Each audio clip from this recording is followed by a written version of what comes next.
এই মুহূৰ্তত জনাইছো এটা ব্ৰেকিং নিউজ। যোৰহাট চিকিৎসা মহাবিদ্যালয়ৰ চিকিৎসালয়ত উপস্থিত মন্ত্ৰী যোগেন মোহন, সাংসদ কামাখ্যা প্ৰসাদ দাসা। বালিজানত পথ দুৰ্ঘটনাত আঘাতপ্ৰাপ্ত সাক্ষাৎ কৰে সাংসদ মন্ত্ৰীয়ে। যাৰ ভুলৰ বাবে এই দুৰ্ঘটনা সংঘটিত হ'ল, তেওঁলোকক উচিত শাস্তি পাব বুলি মন্তব্য মন্ত্ৰী যোগেন মোহন। ৩-৪ দিনৰ ভিতৰত মুখ্যমন্ত্ৰী যোৰহাটলৈ আহি আঘাতপ্ৰাপ্তসকলক সাক্ষাৎ কৰিব বুলি মন্তব্য কৰে মন্ত্ৰী যোগেন মোহনে। আমি স্পিকাৰ লেভেলত এখন মিটিং হ'ল নহয়, চব MLA আছিলে। ধুনীয়াকৈ এইবিলাক ৰিডিজাইন এনিষ্টেচিয়েশ্যন কাম কি হৈছে, ক'ত ক'ত কি হ'ব লাগে, ধুনীয়া এখন আমাৰ স্পিকাৰ ইনিচিয়েটিভত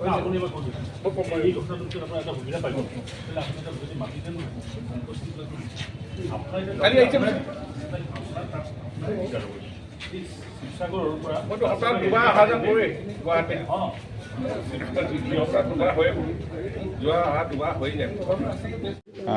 মই বৰ্তমান যোৰহাট মেডিকেল কলেজত যোৱাকালি যি মৰ্মান্তিক ঘটনা সংঘটিত হৈছিল, মই যিসকল আঘাতপ্ৰাপ্ত তেওঁলোকক খবৰ কৰিবলৈ আহিছিলোঁ আৰু মই নিজেই ইয়াতে প্ৰায় 24 জনৰ যি ইনজিউৰ্ড আছিল, তেখেতৰ খবৰ খাতি পাই ট্ৰিটমেণ্ট ভাল পাইছে আৰু প্ৰত্যেকেই আৰোগ্য হৈছে খন্তেক ইয়াত থকা, আৰু বাকীখিনি গুৱাহাটী মেডিকেল কলেজত গৈছে। অলপ হেভিখিনি তেওঁলোকো তাতে সুন্দৰ ট্ৰিটমেণ্ট চলি আছে। আৰু মোৰ লগতে আমাৰ MP ৰাজ্য সভা কামাখ্যা দাসা আছেই, প্ৰিন্সিপাল আছে, ছুপাৰিণ্টেণ্ডেণ্টো আছে। আমি তেওঁলোকক অলপ সাহসো দিছোঁ আৰু লগতে মই ঘটনাৰ সন্দৰ্ভত মই যিসকল মৃত্যু হৈ গ'ল সেই সংখ্যাত নাই, তেখেতসকলৰ আত্মাৰ সদ্গতি কামনা কৰিছোঁ আৰু শোক সন্তপ্ত পৰিয়াললৈ আমি গভীৰ সমবেদনা জ্ঞাপন কৰিছোঁ।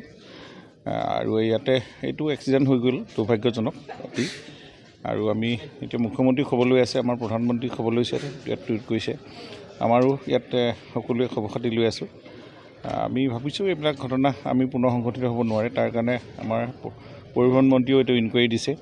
মই ভাবোঁ আমি ভৱিষ্যতে আমি ৰাইজেও সজাগ হ'ব লাগিব, বা সকলোখিনি আমি হ'লে আমি নিশ্চয় এনেকুৱা ঘটনাৰ পৰা ৰক্ষা আমি পাব পাৰিম।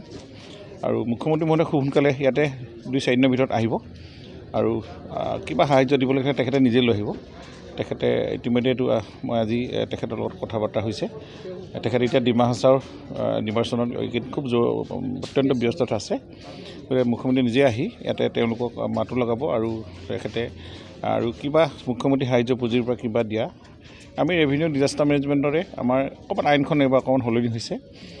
আমিও এই ক্ষেত্ৰত আমাৰ বিভাগৰ যিখিনি আইনসংগতভাৱে কৰিব পাৰি সেইখিনি সহায় কৰিছোঁ।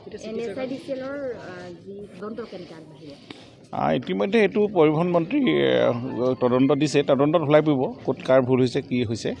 গতিকে এইখিনি সময় এইখিনি আপোনাৰ সকলোখিনি ক'ব।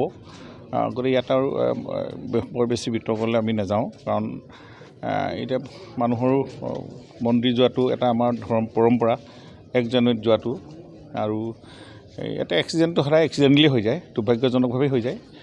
গতিকে এইখিনি আমি যাতে ভৱিষ্যতে যে এনেকুৱা ঘটনা হ'ব নোৱাৰে, তাৰ কাৰণে আমি কি ব্যৱস্থা ল'ব লাগে, ৰাইজ আৰু আমি সকলোৱে চৰকাৰ লগ লাগি কামখিনি আগবঢ়াব লাগিব।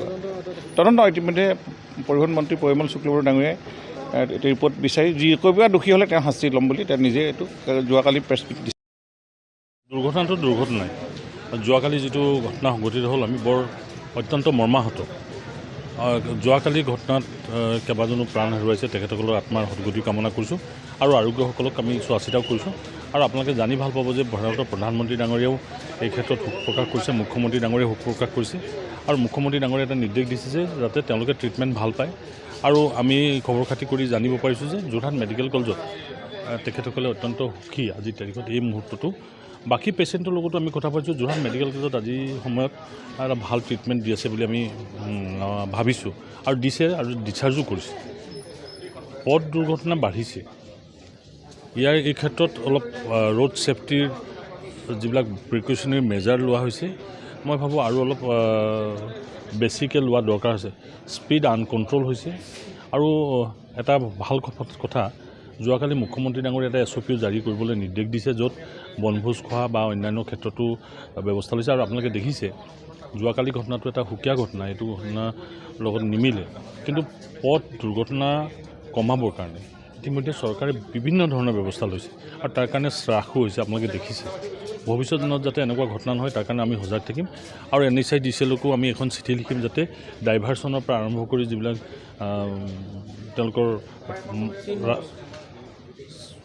মাছ পথত যিবিলাক গাঁত আছে পথ আছে এইবিলাক যাতে নাইকিয়া কৰি দিয়ে এইবিলাকো কথা চিন্তা চৰ্চা কৰিব লাগিব কাৰণ চলোৱা মানুহজনে কেতিয়াও এক্সিডেণ্ট হ'বৰ কাৰণে চলাই নাযায় তেওঁলোকে বহুত আশা থাকে সেই হঠাতে এক্সিডেণ্ট হৈ গ'লে মানুহৰ বহুত আশা চুৰমাৰ হৈ যায় মৃত্যু হ'লেতো আৰু ক'বই নালাগে অৱৰ্ণনীয় এটা অৱস্থা হয় এই অৱস্থা যাতে নহওক এই দুৰ্ঘটনাত শেষ দুৰ্ঘটনা হওক ইয়াক মই কামনা কৰিছোঁ NSIDCLক যোৰহাট জিলা প্ৰশাসনৰ পৰাও কেইবাবাৰো আচলতে তেওঁলোকক বিহিত ব্যৱস্থা ল'বলৈ কোৱা হৈছিল বা ৰাষ্ট্ৰীয় ঘাটসমূহ যি সাংকেতিক চিহ্ন নিদিয়ে সেয়া আনতে হওক কিন্তু প্ৰশাসনৰ কথা নামানে বুলি ভাবে এই য'ত দুৰ্ঘটনা হৈছে আজি মই ৰাতি পাৰ হৈ আহিছোঁ সেই টুকুৰাত লাগে নালাগে মই আচলতে আজি যাবলৈ মই সময় নাপালোঁ এবাৰ মই নিজেও গৈছোঁ আহিম আৰু য'ত ডাইভাৰচন আছে য'ত সাংকেতিক চিহ্ন দিব লাগে সেইবিলাক চিহ্ন দিবৰ কাৰণে ইতিমধ্যে আমাৰ ৰোড ছেফটি মিটিঙত ময়ো উপস্থিত আছোঁ কেৱল যোৰহাটতে নহয় আপোনালোকে জানে চাগে ৰোড এক্সিডেণ্টত যিমান মানুহ মৰে বা আঘাতপ্ৰাপ্ত হয় বেমাৰতো চাগে সিমান নমৰে সেইটো এটা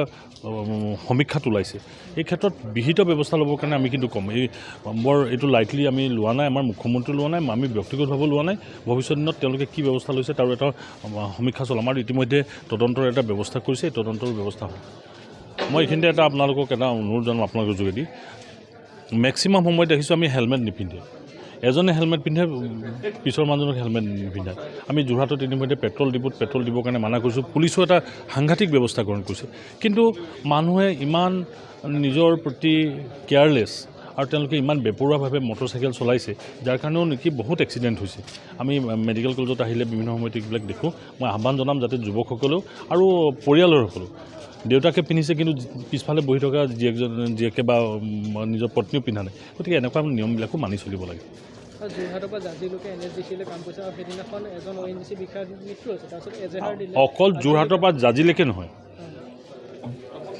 পথৰ এক্সিডেণ্ট অকল যে অসমত হৈছে এই কথাটো নহয় এজেহাৰ দিছিলে কিন্তু আজিলৈকে তেওঁলোকৰ এজনো গ্ৰেপ্তাৰ নহয় মই কথাটো চাম মই কথাটো মই নাজানো এজাহাৰ দিয়াৰ কথাটো যদি এই সম্পৰ্কে মই তদন্ত কৰি পেলাই আপোনালোকক জনাবৰ কাৰণে ব্যৱস্থা থেংক ইউ